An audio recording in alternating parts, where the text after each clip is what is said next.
Hey everybody, Tracy Brown here, your somatic nutrition therapist and attuned eating expert. So I am doing this video for the third time and I think this time works because I rechecked the volume, so I think we're good. Alright, so this week we're going to be talking a lot about nutrition and intuitive eating and recovery, how it can all work together, how for some people I know it's a really big deal because they have legitimate worries about health.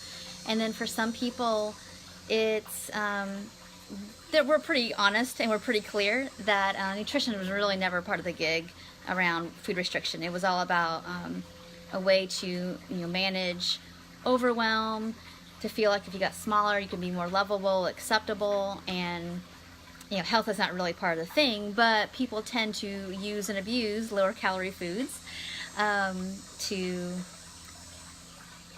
kind of as a cover, aka eating fruit and vegetables, let's say, as a cover. Not everybody, but some of us, me included, as a cover for I'm just being healthy. So it's really important when you are in recovery or starting this intuitive eating and attuned eating journey to really be honest about your motives, about how come you're eating while you're eating. And so for some of you watching this, it's really clear, like, yeah, I do want to eat healthy. I'm putting big, huge air quotes because one person's healthy is just not another person's. And so we cannot ever think, if we're reading any headlines, watching anything, even if it's like legit, long-term study, well-designed, long-term information, you still have to okay, so what does my body say? Regardless of, and you can always use good information and science to inform some choices, but we're always just, remember, we're always just hedging our bets anyway, because food isn't a magic bullet. It has, never will be. Is it helpful and beneficial? Yes.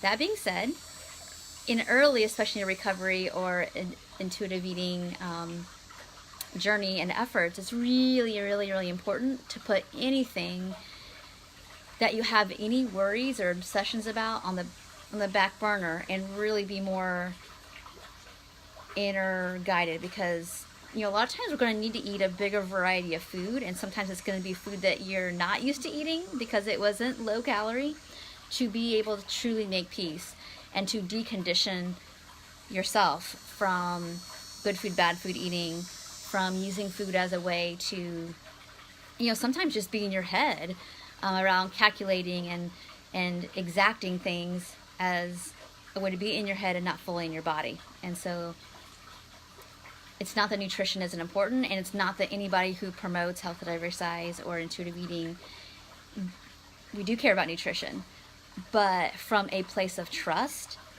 not from a fear-mongery kind of place. So if your relationship with food is based on trying to get it right, trying to get it perfect, trying to eat in specific proportions, because if you feel like you don't, it's going to impact your weight, or you can never be healthy. Yeah, you've been probably conditioned and brainwashed, because the body doesn't work that way. The way it looks for people who are honestly pretty attuned eaters is that sometimes you're going to eat a lot of nutrient dense food and sometimes you're not.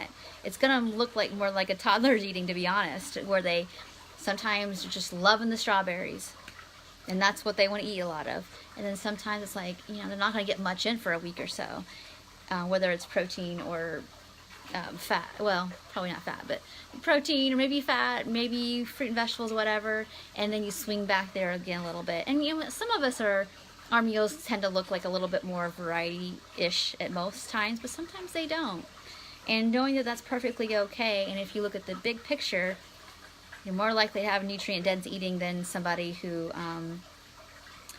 tries to get everything really perfect, and then they crash and burn because it's just not sustainable based on choices out of our minds versus choices